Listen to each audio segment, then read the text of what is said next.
Bandeko balinga mikati na nkolo bana na nzambe ba maman pe ba papa bilenge basi pe mibali ya église FENA Fraternité évangélique de la Nouvelle Alliance pe église Corps du Christ na pesi bino mbote na kombo na Yesu Christ.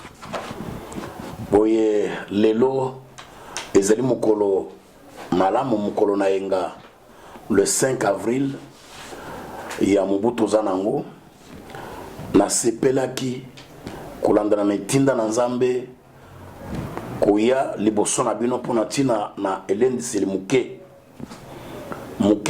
parce que boyebi ke tozali koleka na eleko ya passe eleko ya kaka oyo français alobi les temps difficiles par rapport ya oyo diable azali kosala sur le terrain tozo monango lelo na Kinshasa batu bazolela batu bazane sengote kimiezate et même l'intérieur tozali na makambo ebele oyo telemi lelo. Voilà pourquoi na yenga lelo na ye poete na lendi sayo. C'est vrai mwana na nzambe, c'est vrai molingami, c'est vrai papa pe maman tozana tango ya pasi. Mais na tango ya pasi nde esengeli biso topusa ne pa na nzambe. Topusa ne pa na nzambe. Eza tango ya kozala na kobanga te, eza tango pe ya kolela te. Parce que lelo kolela na nani? Tokende biso nyonso pa na nzambe bazali mokeli. Yende akoyeba kosilisila biso likambo oyo. C'est pourquoi na ye na pesa yo secret misatu biloko misatu esengelete yo mwana na nzambe oyo ozolanda ngai ondima Yesu lokola mokonzi pe mosikoli na bomoi na yo ou appliquer au salela pwete olonga na tango ya pasi eloko aliboso ezali kopesa kotia confiance na yo nazo préféré na lo bango na français ko mettre confiance na yo epai na nzambe et tokoyoka eloko nini makomi elobi na psaume chapitre 118 verset 9 bakotangela biso otangi psaume 118 verset 9. Nous lisons: mieux vaut chercher un refuge en l'Éternel que de se confier aux gants. Voilà. Malamu koluka kobombama epai na nzambe ke koluka lisungi epai na ba otomoni ba grand. Ozomona tala lokola na tango oyo nana za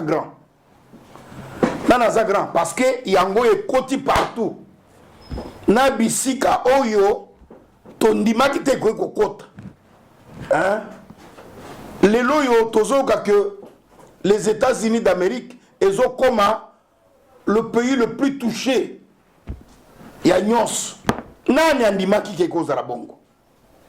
Alors yo lungula elikia na yo pona kolobete tangu mususu lisungi ekouta boye non lisungi ekouta na gauche te na droite te mais ekouta epai na nzambe. Bible alobi ekouta na oriente ekouta nde epai na nzambe.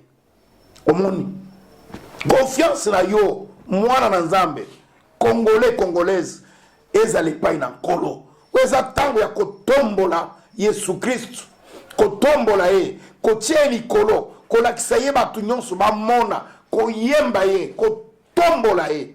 Si eza tango tomona makambo tolobaki ke o tuza koloba parce que eza tango ya pratique ko pratiquer liloba na nzambe hein tomona miracle ntango ya ngoyo totelemisa mopepo etelema totelemisa bokono etelema si tango nde ya ngoyo.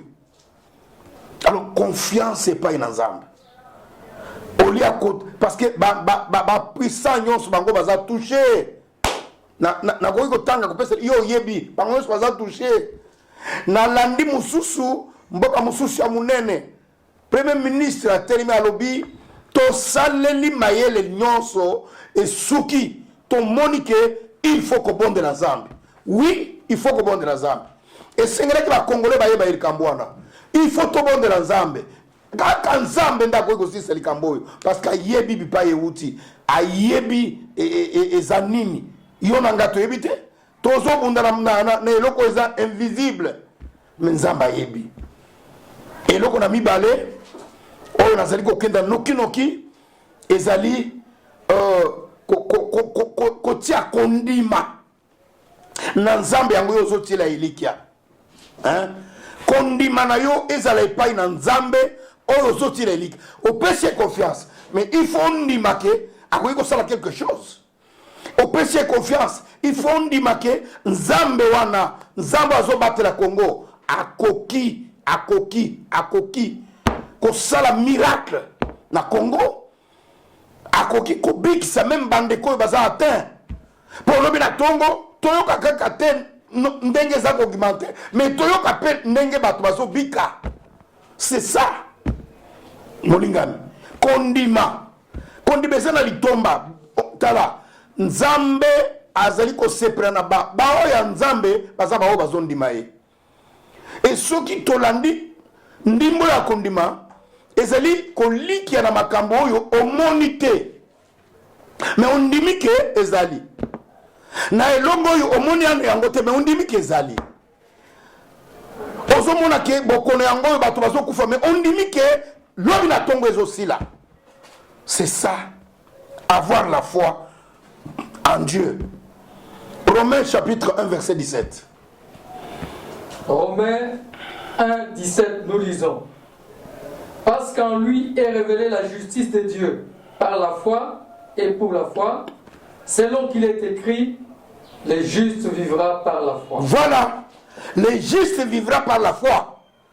Molingami, yonangai, tozali bana na nzambe, toko vivre kaka na nzela na kundima. Et toza na kundima sikao, tolata kundima biso ba oto sambelaka. Tolata kundima. Nalobaki la fois passée, ce pays a été dédié à l'Éternel officiellement. Mais c'est le moment yango yo tangu tomoni passer, c'est le moment où on devrait aussi se mettre debout, se lever comme un seul homme pour dire Seigneur, topesa ki omboka oyo. Maintenant tala eloko ezako ya ponda nini eye nzambe sunga biso. Dieu est là, il va répondre. Azan nzambe na bala te. Nzambe aidi na bala la kisangai. Nzambe aidi na bala la kisangai. Nzambe aidi na bala la kisangai. Aza Zambe na balate. C'est un Dieu qui écoute et qui répond. Moni, azan zambe wa yoka kapaya naka. C'est le moment. Yabiso ko tele balakola mutu moko. Yabiso ko balakola mutu moko. Yabiso ko sangana balakola mutu moko. Pour invoquer ce Dieu là, il va répondre. Ezatango te ya kuima ya kolobaloba ya kofinga oyo kuna kochora kuna non. Parce que les loyaux Europe bazota l'Afrique ozomona bazota l'Afrique mais nazolo bano solo le pico ya solo écoute en Afrique nazo biso solo. Alors molingami kondima ezana litomba yo mona na nzambe zala na kondima possible sans nzambe na yo eloko na misato c'est la prière. La prière peut tout transformer. La prière peut donner la réponse à tout. La prière peut faire en sorte que miracle moko salam. La prière. Molingami, une nation oyo yebi kobondela, c'est une nation forte. Je vous dis la vérité. La Bible nous dit dans 2 Chroniques chapitre 7 verset 14. 2 Chroniques 7, 14. Si mon peuple sur qui est invoqué mon nom simili, prie et cherche ma face, et s'il se détourne de ses mauvaises voies, je l'exaucerai des cieux, je lui pardonnerai son péché et je guérirai son pays. Voilà. La réponse est là. Si mon peuple, libota nangai, oyo kombo nangai ezo tangama. Simili d'abord. D'abord, totika ngai, c'est moi qui ngai ndena yebi koluka. Tala ndenge tokomisiko. Oya bima na gauche, ngai na solution. Oya bima na droite, ngai na bi solution. Oya bima boye maya mungwa. Oya bima boye maya zelo. Mususu abima boye kasa ya kwanga. Ozomona ndenge tokomi. Maintenant, on ne sait pas situer le peuple de Dieu. On ne sait pas orienter le Congolais et les Congolaises. On ne sait pas bakosala nini, balanda nini, basala nini. Nous savons que nous devons tous observer ba consigne. Oyo ya ba minganga o pesa melibiso ko sokola maboko ko sala 1 mètre mais attention qui ba 1 mètre ngo o comme na réabis comment na réabis 1 mètre za respecté comment na réabis molingami. Mais qu'est-ce que le peuple doit retenir? Mais Bible yalobi soki libota wana libota biso sekbikela mona Nzambe soki to kiti to mikiti si to bondeli to tiki mabe na biso molingami mabe le kaki na mboka oyo mabe to yebi yango mabe lukuta koinana kokabwana oyaza songolo oyaza kuna oyaza boye oyo kokabo si to mona jango na mboka oyo mabe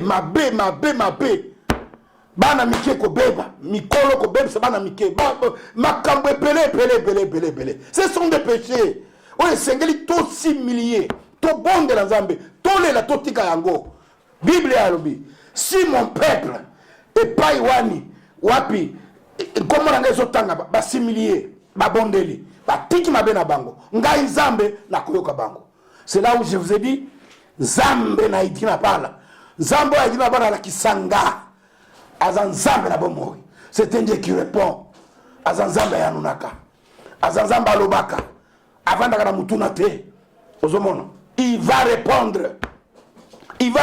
Alobi na koyoka ye. Na koyoka peuple wana. Mpe. Na kobiki samboka wana. Lelo tozole la pona mboka na biso Nzamba biksa. Et nous devons commencer. Kobanda na likolo. Kino na se. Mukolo mwana muke. Hein? Tolatangoto, hein? Tolala na se, hein? Par exemple, aujourd'hui, 3 jours, officiellement, 3 jours de prière et jeûne pour toute la République démocratique du Congo. Moni, to kebi sono skobon de la Zambie pour l'épidémie. Moni ngam na zelo banayo, et ko telema, et ko s'arrêter, et ko continuer te, parce que ça m'a casse collé dans Zambie te. Nzambe na biso za makasi koleka nyonso.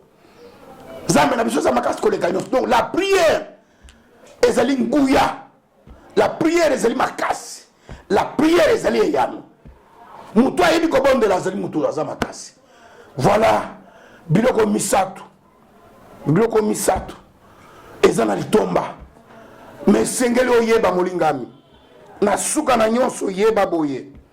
Yeba na suka na nyonso.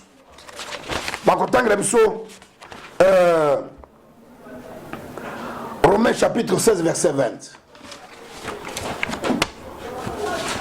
Romains 16 20, nous lisons au nom de Jésus-Christ. Le Dieu de paix écrasera bientôt Satan sous vos pieds. Aha. Que la grâce de notre Seigneur Jésus-Christ soit avec vous. Voilà. Ça, c'est ce que tu dois connaître. Ce que tu dois connaître, c'est ça. C'est ça la conclusion. Car le Dieu puissant, le roi des rois, le grand maître, écrasera bientôt Satan sous vos pieds. Bientôt. Soki toyokani so simbani. Soki toyokani to simbani. Omoni to vande sikamoko. Pona tina ko kanisa likambo. To bondeli le Dieu de paix le Dieu de paix, parce que le projet que Dieu a pour les Congolaises et les Congolais, c'est un projet de paix et non de malheur. Comme on était, il va écraser. Oh, c'est ce que tu dois retenir. Bientôt, il sera écrasé. Il sera écrasé. Cette épidémie. Oh, les akuluka, kosilisa bato. Et kozala, écrasé. Au nom de Jésus. Au nom de Jésus-Christ, à kozala écrasé. Batu, bikela muna Nzambe bikokusila bongo te.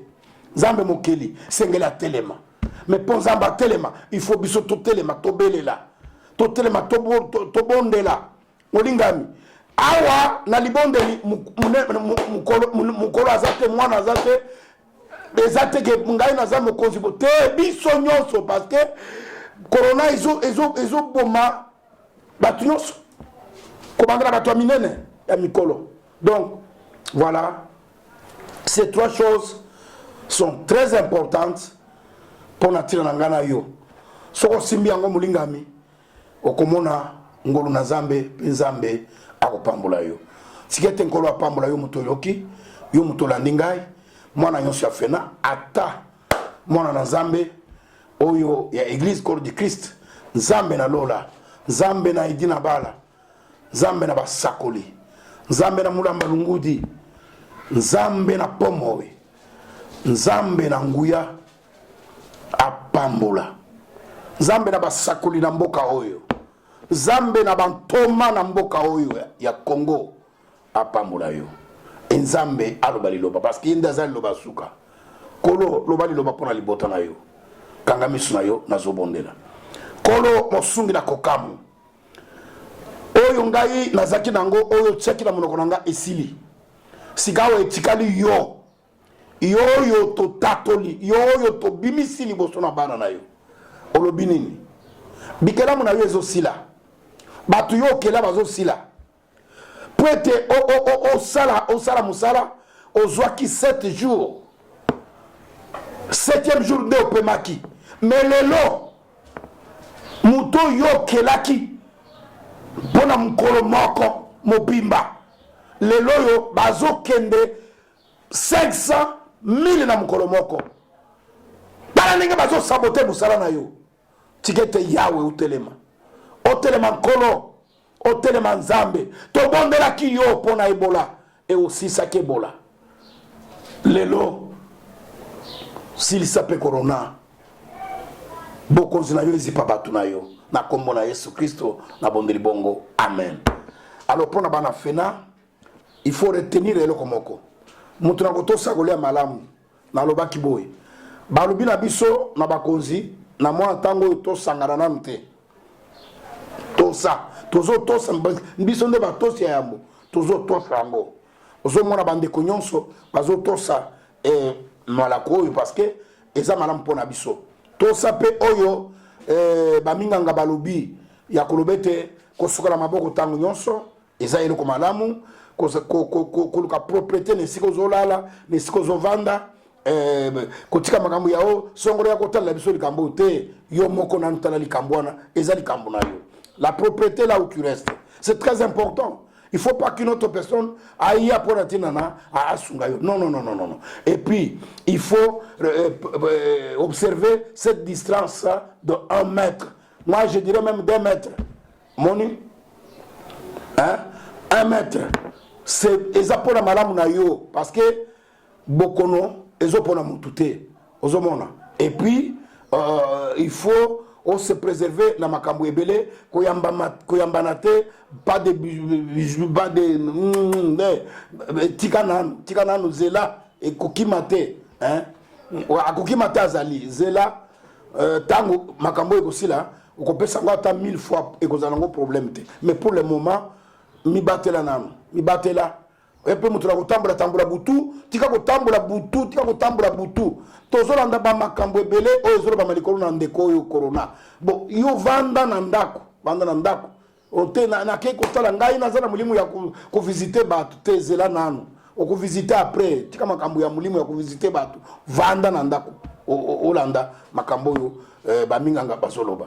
Et puis tobondela lobaki église bakangité mutu moko akokanga église te bakangine baluminde tokutana te mais église bakokanga ngo te yango nalobaki église fena sikoyo tomemi église fena na ndako moko na moko ekomi fena 1 fena 2 ekomi fena Kilidia fena Kimafiki fena Mbanzangungu fena nini commune de Matete ainsi de suite, c'est-à-dire ndako moko na moko ya bana fena na kombo na Yesu Kristo est transformé et comme église fena.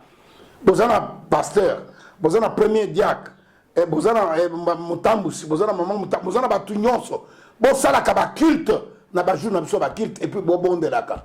À la fin de tout, parce que c'est un devoir, tango récréation ekosila, tango bokozonga na classe na kosenga devoir moko na moko bosalaki nini wapi mbuma ya oyo musala bosalaki to mona yango. Voilà, donc il faut pas oublier ça. Boko banda kolanda biso muke ba communiquer ya suka ezali pona OCT boyebi tozana projet ya kotongela nzambe ndako boyebi yango. On ne peut pas tokoyi ko télémater parce que nous sommes déjà engagés, nous avons pris des engagements fermes, nous devons aller de l'avant, nous devons continuer. C'est pourquoi au Soyebi déjà c'est le moment yabiso les moments où un véritable chrétien, celui qui a la loi de Dieu en lui, celui qui sait ce qu'il fait, celui qui a devoir naïe. Donc c'est le moment. Mais alors la grande commission, la date qui a été arrêtée, c'est aujourd'hui le 5 avril. Donc venez, on vous attend moko na moko pour faire ce qui est toyokanaki. Même moi na nyoso afena on quitte tes athées to se réunir te quitte tes athées mais chacun vient déposer son rapport. Voilà ndenge toyokanaki et c'est ce que nous devons faire. Tikete nzambe apambola moko na moko. Je le regrette de vous annoncer le décès de notre papa, notre cher papa. Ça, j'ai dit, nazana pas mingi na motema, parce que pour moi, pour Nangayo, naza déjà orphelin de père et de mère, biologiquement bien sûr, même spirituellement aussi. Papa Nangaya Koufa, Aïdi Nabal Alexandre, maman Nangaya Koufa, en vie que Wadélem. Donc, Nazaki, on s'est consolé na papa Moutou, papa tout ça na besara ko benga et pas nangai. Donc ce papa est parti. Donc famille Moutou bazana matanga to bongisi papa oyo azalaki papa na biso za ko benga et pas na bana na mikolo benga kaka papa akufaki lobby aux environs de 20h 21h corps ezana cinquantenaire hôpital cinquantenaire et matanga ezana ndaku naye na vitamine quartier vitamine na matete. Après avoir le capon mongolodiak toza wana déplacer to vandi ko kanisa papa na biso programme ko pesama nasima bana nyonso afena boyebete toza na matanga papa na biso awoti ko tika biso nazaka profiter pour na kopesa ba condoléances na biso au nom de l'église fena na famille na biso famille Moutou ba condoléances na biso nzambe na bikamo a consoler bino mama Fo mama Wivine mama Chantal et papa Flori na ba onyonso libota nzambe na bikamo abate la paix asunga bino nyonso kolo azala na bino. Je crois que tozali ensemble. Merci, bye bye.